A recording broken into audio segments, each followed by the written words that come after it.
Francisco do Vale também é cronista, eu digo isso sempre, ele é um bom redator, é um repórter, mas é cronista da área esportiva.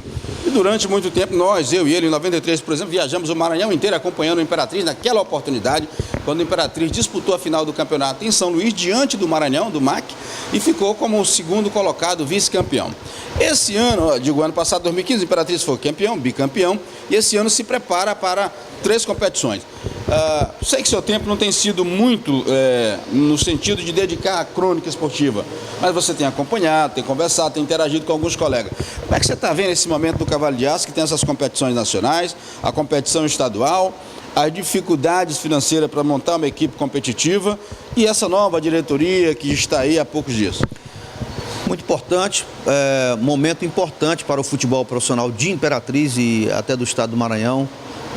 Se você me permite, há pouco tempo, poucos meses, nós acabamos disputando uma eleição para o Conselho Deliberativo do Imperatriz, nós somos conselheiros, e nessa eleição nós fomos derrotados nas urnas, uma diferença de 11 votos para o doutor Antônio Torres, que é o presidente do Conselho Deliberativo do Imperatriz. E ele, juntamente com todos os conselheiros, me coloco assim também porque o trabalho do Conselho Deliberativo é um trabalho transparente, organizou a eleição e nós temos esse novo presidente que é o Alexandre, o Alex Santos. E a gente já desejava aí boa sorte para o Alex, nessa empleitada. Nós sabemos que não é fácil, Inclusive agora, dia 10, dia 11, já vence o primeiro mês de alguns atletas de comissão técnica e aí a dificuldade aumenta, Há uma verba da Confederação Brasileira de Futebol, com certeza o Alex já está se preparando aí, viabilizando para poder receber uma parcela, ou mais uma parcela, já que uma parcela da Copa do Brasil foi recebida pelo gestor anterior, que foi o presidente Buzuca, presidente campeão, E com essas 3 competições, já sabendo quem são os adversários do Imperatriz, nós podemos dizer, Paulo, que o Imperatriz está no caminho certo, precisa ter muita atenção com relação ao time que vai ser montado, Inclusive o adversário da Copa do Brasil, como você sabe, é o Fortaleza, e nós vamos ter aquela oportunidade de rever o nosso companheiro Renilson Souza lá no Ceará, E com esses jogos da Copa do Brasil e da Copa do Nordeste, o Imperatriz, se avançar na Copa do Nordeste, se chegar às semifinais da Copa do Nordeste, vai embolsar nada mais, nada menos do que 5 milhões de reais, Então, isso é importante para o nosso futebol, o futebol de Imperatriz. Eu diria que daquele nosso tempo, de 93, onde nós fomos viajamos o ano inteiro com o Imperatriz, para cá, muita coisa mudou. Inclusive, naquele tempo, o presidente Damião Benício, ele conseguiu com que toda a crônica esportiva, e eram muitas rádios, parece que naquela época eram 5 emissoras de rádio, transmitindo os jogos do Cavalo de Aço dentro e fora. O presidente conseguiu manter um bom relacionamento com a imprensa, com a crônica esportiva. Acho que foi o último presidente que conseguiu manter esse bom relacionamento. Lá para cá, há muitas diferenças entre a crônica esportiva e os presidentes de clube. Mas esperamos que agora, ainda bem que nós da crônica esportiva, nós temos essa condição de caminhar com os nossos próprios pés. Agora Vale, me permita fazer só uma intervenção. Há 20 anos atrás, por exemplo, o Damião Benício, sem ajuda talvez oficial do município, conseguia na presidência do time fazer toda uma gestão, bancava inclusive as despesas da imprensa, que não é segredo para ninguém, com certeza. Bancava. Passou-se 20 anos com um estádio naquela época que era menor, que tinha uma lotação naquela época. O estádio hoje está ampliado, está confortável, uma capacidade maior, os preços são outros. E as gestões não conseguem repetir tal feito. O que mudou? Na verdade, eu até só fazer um complemento com relação àquela outra fala. Agora, a gente não pode admitir isso, um fato desse que aconteceu, por exemplo, nossos companheiros foram para Juazeiro, aquele jogo contra o Guarani.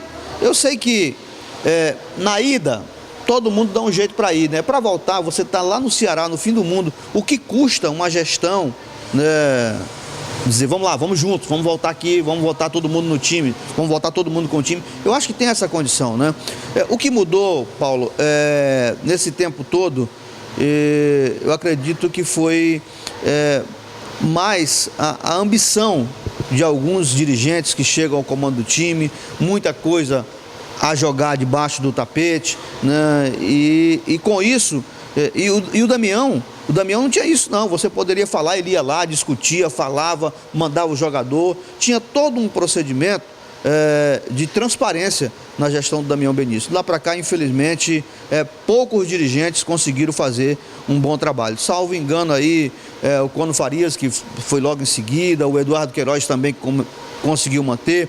Lá do Nilson Takashi para cá já diferenciou muita coisa, mas o certo e o mais importante é que nós, cronistas esportivos, nós somos independentes, né? Nós conseguimos levar essa mensagem. Às vezes, se você for colocar na balança, até ficou melhor para a crônica esportiva trabalhar. O assunto aqui não é o Damião, mas é recorrente. Você tocou no assunto, me fez lembrar outras coisas. O Nilson Takashi foi campeão em 2005, e não queria mais assumir, mas conseguiu ser convencido e foi incluído nessa atual diretoria. Mas por que as diretorias não recorreram ao Damião, que foi vice-campeão naquela época, sem toda essa estrutura que se tem hoje, já que ele teve uma experiência positiva, embora não tenha sido campeão? Por que você acha que de repente ele não participa? As pessoas não conseguem ver nele uma pessoa que assumiu o time, botou o time no cenário?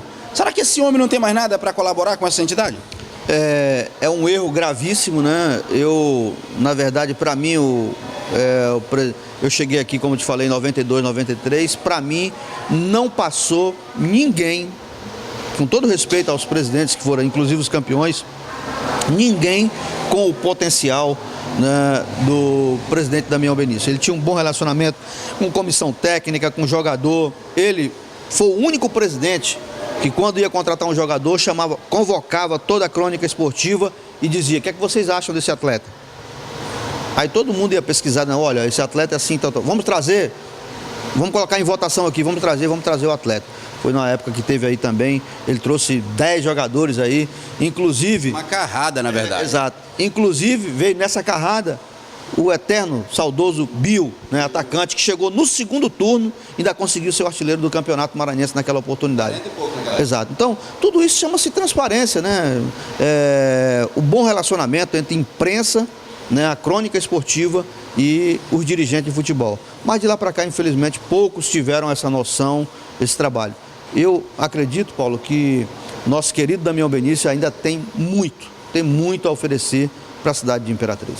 Valeu, eu quero te agradecer pela entrevista, pelo assunto que a gente discutiu aqui, foi discorrido sobre vários assuntos. Na verdade, o assunto era a sua pré-candidatura por Imperatriz, mas caminhamos aí por outras áreas importantes para a mídia local, né? Sobretudo para essa juventude que está chegando às redes sociais.